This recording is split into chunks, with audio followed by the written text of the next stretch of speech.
How did you come up with this idea? Well, I was in Government College, Lahore, and Air Force Academy, Rasalpur used to hold every year a national debate, and I was part of the debating society of Government College, Lahore. So I came with the team, and we won the trophy way back in 1969-70. And so I looked at the academy, and I was fascinated by the facilities and the whole environment in the Air Force Academy. Did you have an inspiration or mentor? Well, I came from a business family, so there was hardly anybody in the armed forces except my papa, who was a wing commander at that time. So I looked at his way of life and his children. His son was of my age. We were friends. So yeah, I looked at that family as a unit of Air Force and got inspired by the kind of living and life they had. A fascinating event, or a story that occurred while you were in the field? There were several. I think 70s was a very dynamic era, both for the Air Force and Pakistan.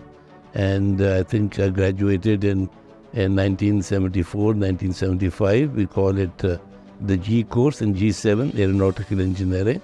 I topped my course with the Sword of Honor.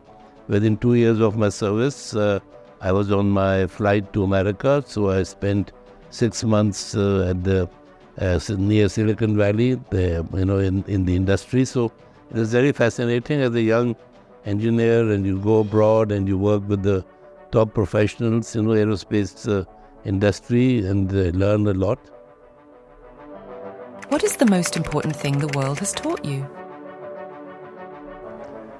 Well, I think primarily hard work. I think the initial 10 years of one's graduation, you are all the time on the learning curve. So you keep your eyes and ears open, and whenever you get an opportunity, learn. And I've been to America, I've been to European aerospace industry. Wherever I've gone, I've tried to put in my best, learn, see how things are done, how the products are, qualified, especially and airworthy products. And when I came back to the country, I set up 2 or 3 strategic organizations of all the things that I learned in the West.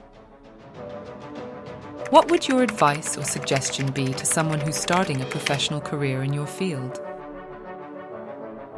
It all depends upon what your aptitude is, whether you want to do flying or you want to do engineering.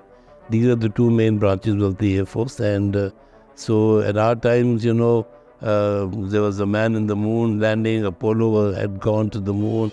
That is very inspiring, to become an aeronautical engineer.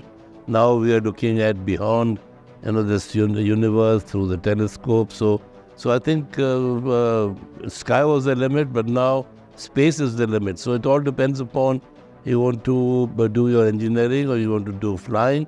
So professionally, both are very challenging in the Air Force.